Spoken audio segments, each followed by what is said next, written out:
नमस्कार, आप देख रहे हैं विश्व की खबर और मैं हूं आपके साथ वंदना राठौर। चलिए रुक करते हैं इस वक्त की बड़ी खबर की ओर। हरियाणा के मुख्यमंत्री श्री नायब सिंह सैनी ने कहा कि अंतर्राष्ट्रीय स्तर के सभी मानकों को ध्यान में रखते हुए गुरुग्राम में ग्लोबल सिटी विकसित की जाएगी।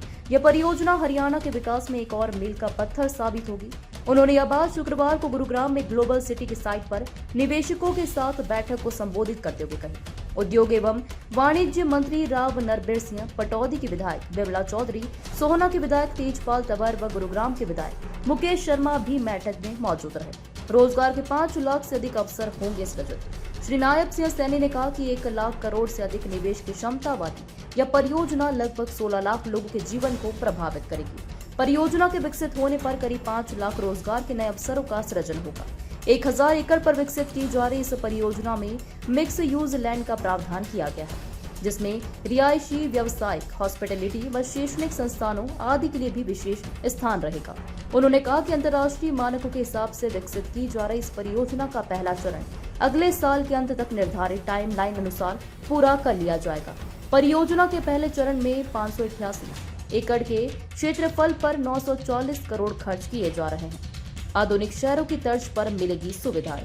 उन्होंने कहा कि सिटी में पानी की आपूर्ति सुनिश्चित करने के लिए 18 एकड़ में 350 मिलियन लीटर क्षमता का मास बैलेंसिंग रिजर्वायर बनाया जाएगा, जो कि जल भंडारण के रूप में कार्य करेगा और इस सिटी की सुंदरता बढ़ाने के साथ साथ ग्लोबल सिटी के लिए 7 दिनों का जल बैकअप भी प्रदान करेगा। उन्होंने कहा कि ग्लोबल सिटी में 10.7 किलो यूटिलिटी टनल होगी, जिसमें वाटर पाइपलाइन, इलेक्ट्रिक केबल, अग्निशमन सेवाएं, lighting system, ventilation system, fire distinction, आर्थिक सिस्टम आदि का प्रावधान होगा। उन्होंने कहा कि ग्लोबल सिटी में 10.7 किलोमीटर यूटिलिटी टनल होगी, जिसमें वाटर पाइपलाइन, इलेक्ट्रिक केबल, अग्निशमन सेवाएं, lighting system, ventilation system, fire detection, earthing system आदि का प्रावधान होगा। आधुनिकता के साथ हरियाली पर भी रहेगा विशेष फोकस। हमने हरियाणा के अंदर अलग से 10 IMP बनाने की बात की है और उसके लिए हम जगह को भी चिन्हित कर रहे हैं। जब जगह को हम चिन्हित कर रहे हैं, अगर कोई इन्वेस्टर्स यहाँ इन्वेस्ट के लिए आता है और एक एप्लीकेशन देता है, तो उसके लिए हमने मात्र 15 दिन का 14 दिन का समय रखा है कि 14 दिन के अंदर अगर वो अप्लाई करता है, उसको सभी की सभी एनओसीज उपलब्ध हो जाएंगी। अगर ऑब्जेक्शन लगता है तो उसका अंतिम समय हमको 30 दिन रखा है कि 30 दिन के अंदर वो पूरा करके अपनी पूरी इसमें नया क्या होगा सर? एलिपैड की सुविधा, ऐसी कई सुविधा, इसमें नई सुविधाएं क्या होंगी ग्लोबल सिटी? नहीं, यहाँ मैंने कहा है कि यहाँ से एयरपोर्ट तो मात्र 20 मिनट का रास्ता है। मैंने आपको कहा है सीएम सर यहाँ से 5-7-10 मिनट का है। IMP खरगोला भी जा रहे हैं, आप खरगोला भी जा रहे हैं, वहाँ क्या कुछ नया आज वहाँ पर भी क्या कुछ मीटिंग रहने वाली है निवेशकों का, या वहाँ कुछ क्या उद्देश्य है? वहाँ पर भी अलग है, क्योंकि कुछ इन्वेस्टर्स वहाँ पर भी हैं और उनसे भी मिलेंगे, क्योंकि यूनिवर्सिटी के अंदर एक बड़ा प्रोजेक्ट मारुति का कलकत्ता में लगभग तैयार हो गया है और वो प्रोडक्शन के अंदर भी आ जाएगा। और उसके साथ साथ और भी वहाँ पर जो इन्वेस्टर्स हैं, वो इन्वेस्टर्स से भी बात करेंगे। वो भी बड़े प्रोजेक्ट वहाँ पर आ रहे हैं, सबसे भी बातचीत करने का आज हमारा विषय है। सर, मेरा एक सवाल है सर। 3 दिन बाद एक बड़ा अवसर है, 3 दिन बाद एक बड़ा अवसर है हरियाणा के लिए, हिसार यमुनानगर को लेकर के प्रधानमंत्री को लेकर क्या कुछ अब अपेक्षा की जाए? हरियाणा में कुछ क्या विकास नया हो सकता है, क्या शोभा सामने आ सकता है? आदरणीय प्रधानमंत्री जी भारत रत्न बाबा साहेब भीमराव अम्बेडकर की जयंती के अवसर पर 2 बड़ी परियोजनाओं हरियाणा को समर्पित करने के लिए आए।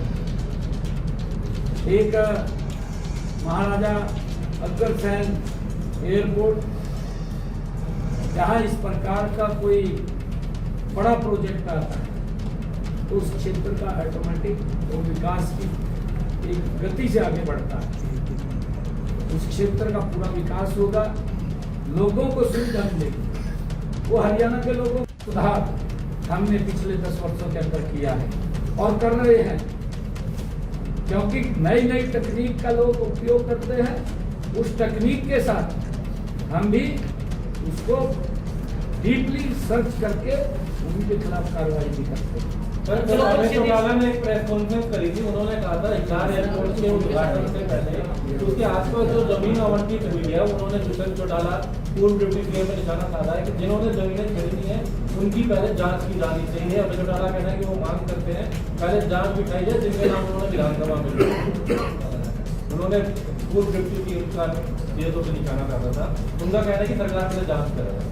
किसने कहा है? अभय चौटाला ने कहा है कि पहले जांच कराओ जिन्होंने एयरपोर्ट के पास में जमीनें खरीदी हैं हिसार में। चलिए, अभी तो आपके प्रधानमंत्री जी देश को प्रोजेक्ट समर्पित करने के लिए आ रहे हैं। अगर कोई गलत करेगा तो जांच हो जाएगी, ऑटोमेटिक हो जाएगी। जो गलत करेगा तो गलत सामने आएगा। सर, बीजेपी बोलती है कि हम नो करप्शन और कुछ भी होता है और फेयर एंड ट्रांसपेरेंट गवर्नमेंट है, लेकिन गुड़गांव में एक तरफ आप डेवलपमेंट की बातें कर रहे हैं, दूसरी तरफ इतना करप्शन, इतने स्कैम्स चल रहे हैं। कहाँ चल रहे सर, हैं? एनसीजी में इतने स्कैम बताइए हैं। हमें। सर, अभी 2 दिन सरकार भ्रष्टाचार को लेकर के जीरो टॉलरेंस पे काम कर रही है। लेकिन सर, और मैं आपको एक और बात बताता हूँ, आप हमें बताइए, घंटों में कार्रवाई सर, होगी। मैं आपको अभी बता दी। आप ये नहीं है कि दिनों लग जाएंगे, सर, तुरंत कार्रवाई होगी। वेस्ट स्कैम में 700 करोड़ जा चुके हैं। जिस कंपनी के पास गए उसने कुछ काम उसकी नहीं जांच किया। चल रही है, उसकी जांच चल रही है। लेकिन सर, कुछ बैक टू बैक पैसे तो सारे हो गए ना सर। सरकारी अधिकारी ये हमारे लिए एक बहुत ही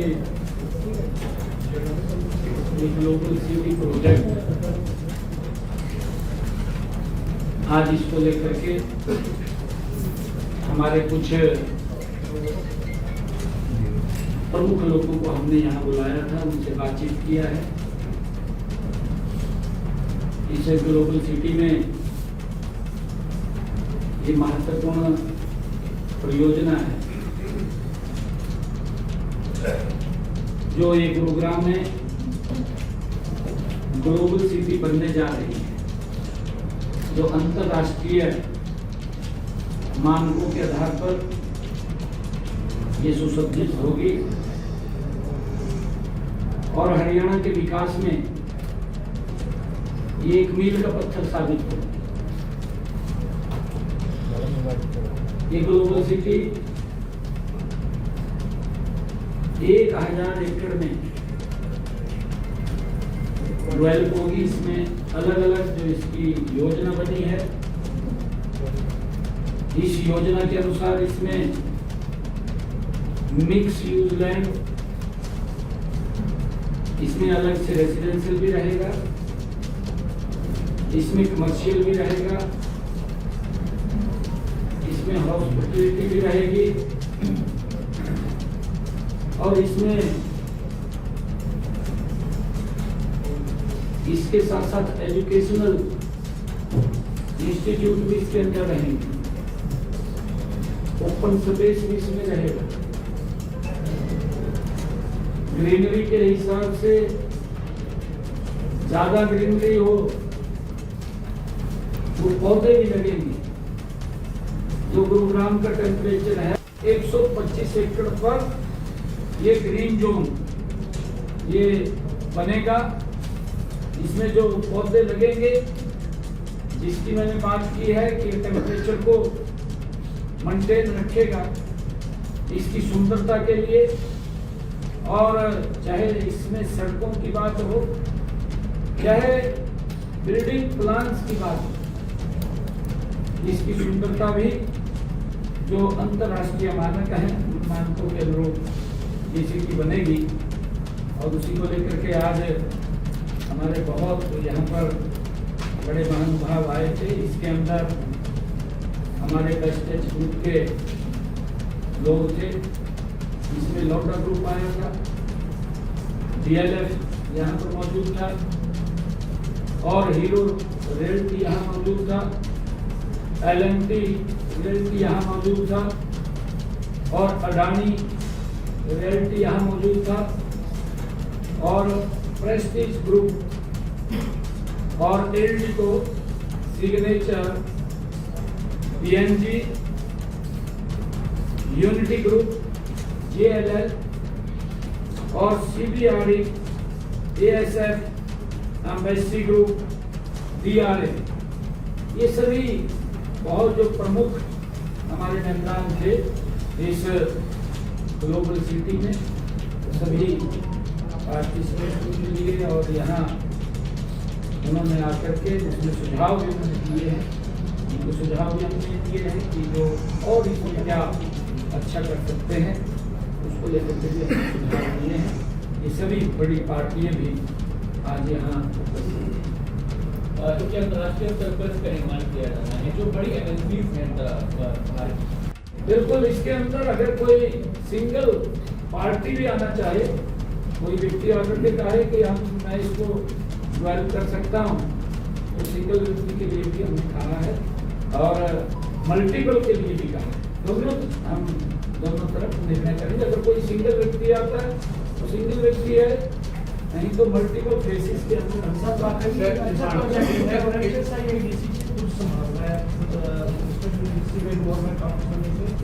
तो ये जो आज जो बिल्डर्स बुलाए थे सिग्नेचर ग्लोबल के जितने थे, क्या इनकी भागीदारी भी इसी में क्या यानी प्राइवेट हाथों में देने की योजना है क्या?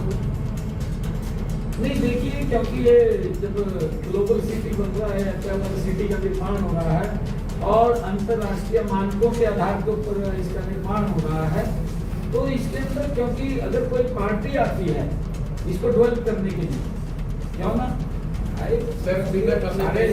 तो सरकार उसके नॉर्म्स देखेगी, उसके अंदर नॉर्म्स देख करके जो भी पार्टी उसके अंदर आकर के कहेगी कि मैं यहाँ करना चाहती हूँ।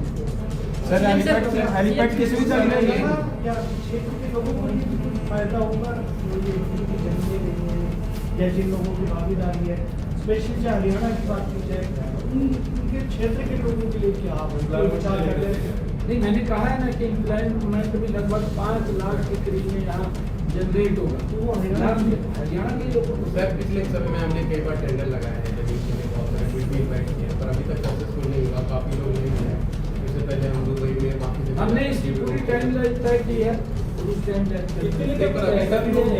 केंद्र इस टाइप का बनाया हुआ है एक छत के नीचे, क्या कोई तमाम जो लोग निवेशक आना चाहते हैं तो कहाँ संपर्क करते हैं तमाम उनके? हाँ, ये हमने कहा है, क्या है ये हमने कहा है कि किसी भी व्यक्ति को हम यहाँ दिक्कत NOC के लिए नहीं आनी चाहिए, क्योंकि single window system, single route system, हम उसको लेकर के भी समय समय के ऊपर उसको जांच करते रहते हैं।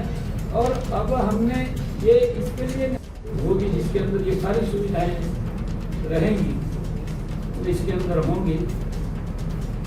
इस ग्लोबल सिटी में जो पानी की आपूर्ति को सुनिश्चित करने के लिए 18 एकड़ में एक 350 मिलियन लीटर क्षमता का मास बैलेंसिंग रिजर्वायर बनाया जाएगा, जो जल भंडारण के रूप में काम करेगा, इस सिटी की सुंदरता बढ़ाएगा और यह ग्लोबल सिटी के लिए 7 दिनों का बैकअप का इसके अंदर प्रावधान होगा कि अगर कोई दिक्कत भी आती है तो पानी की दिक्कत यहाँ ना रहे। इस ग्लोबल सिटी की एक और विशेषता यह रहेगी कि इसकी कनेक्टिविटी दिल्ली के अंतर्राष्ट्रीय हवाई अड्डे से केवल 30 मिनट की यहाँ से रहेगी और रेलवे स्टेशन ICD से मात्र 20 मिनट की रहेगी। हेलीपोर्ट और मल्टी मॉडल ट्रांजिट से ये मात्र 10 मिनट की दूरी रहेगी। सड़क से इनकी कनेक्टिविटी NPR, SPR और CPR और NH48 से कनेक्टिविटी इसकी रहेगी। पर्यावरण को भी इस ग्लोबल सिटी में पर्यावरण का भी विशेष ध्यान रख, उस टेम्परेचर से इस ग्लोबल सिटी में उसका टेम्परेचर कम रहे, उन मानकों के आधार के ऊपर ये ग्लोबल सिटी बनने जा रही है। यह ग्लोबल सिटी लगभग फर्स्ट चरण में इस परियोजना का जो क्षेत्रफल है वो 587 एकड़ का है। फर्स्ट चरण की जो कुल परियोजना लागत है वो 940 करोड़ रुपए है, ताकि इस ग्लोबल सिटी में, जैसा मैंने कहा है कि अंतरराष्ट्रीय सुविधाओं से सुसज्जित ये सिटी इस प्रकार की बनेगी, इसको देखने भी लोग आएंगे। और यहाँ पर हमारे जो ठेकेदार हैं उसकी प्रक्रिया में वो लगे हुए हैं, दिनेश चंद्र जी। इस ग्लोबल सिटी में चाहे सड़कों की बात हो, चाहे यूटिलिटी टनल की बात हो, और IMT वो भी 1.6 किलोमीटर इसके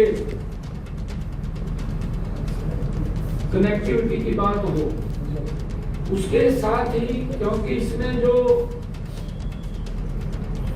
बिजली की जो लाइनें हैं वो भी सब अंडरग्राउंड यहाँ पर मिलेंगी। जैसा हमने कहा है कि अंतरराष्ट्रीय मानकों पर आधारित ये प्रोजेक्ट होगा और अपने समय में टाइमलाइन के अंदर ये पूरा होगा।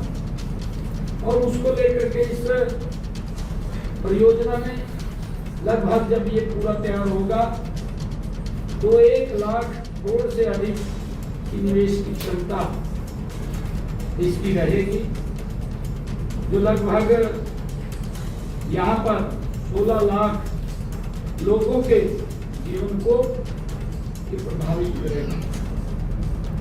इस परियोजना के लागू होने से लगभग 5 लाख लोगों के लिए रोजगार के नए अवसर भी इसके माध्यम से खड़े होंगे। और जैसा मैंने अभी कहा है कि यूटिलिटी टनल होगी जिसमें वाटर पाइपलाइन, इलेक्ट्रिक केबल और अग्निशमन की सेवाएं, लाइटिंग सिस्टम, वेंटिलेशन सिस्टम और फायर डिटेक्शन, आर्थिक सिस्टम, ये प्रावधान इसके अंदर होगा। और ये लगभग 10.5 किलोमीटर के अंदर इसका राजस्थान के लोगों को भी मिलेगा। बड़ा प्रोजेक्ट वहां से एयरपोर्ट जो महाराजा का है वो पूरे देश के साथ और फिर पूरी दुनिया के साथ जुड़ेगा। और एक बड़ा प्रोजेक्ट यमुनानगर के अंदर जो 800 मेगावाट का सुपर क्रिटिकल थर्मल यूनिट, उसका शिलान्यास करने के लिए आ रहे हैं। और एक हमारा भिवानी में पंडित नेकीराम शर्मा मेडिकल कॉलेज वो भी बनकर के तैयार हो गया है, उसका भी उद्घाटन करेंगे। कई प्रोजेक्ट्स का आदरणीय प्रधानमंत्री जी वो हरियाणा प्रदेश को समर्पित करने वाले हैं। ये सरकार 3 गुना गति से काम कर रही है। आदरणीय मोदी जी के नेतृत्व में जो प्रधानमंत्री जी का विजन है कि विकसित भारत बनाना है, उस विकसित भारत, विकसित हरियाणा में ये महत्वपूर्ण परियोजनाएं हैं जो इसको गति से आगे बढ़ाने का काम करें। हरियाणा में दिनेश फोगाट ने आपसे सवाल किया था कि आपने वायदा दिनेश फोगाट ने आपसे विधानसभा में सवाल किया था कि आपने वायदा पूरा नहीं किया था इनाम देने का, क्या वो इनामी राशि दी जा रही है? मैंने तो तभी बोल दिया था, मैंने तभी बोल दिया था, उनके ऊपर है। हमने तो कह दिया था, हम कोई ऐसा नहीं है जो हमने कहा है वो सरकार पूरा करती है। हरियाणा में 3% की संख्या मौतें बढ़ रही हैं। स्वास्थ्य विभाग का ये कहना है कि 1500 केंद्रों में से 300 केंद्रों को बंद कर दिया गया है, अधिकारियों का तबादले कर दिए गए। क्या इससे रकम लगी? देखिए 2014 से पहले का लिंग अनुपात आपने बीच में अगर ये कोई कारण नहीं है कि इस कारण से हुआ है या वो हुआ है, परंतु अभी भी सरकार उसी मिशन मोड में काम कर रही है।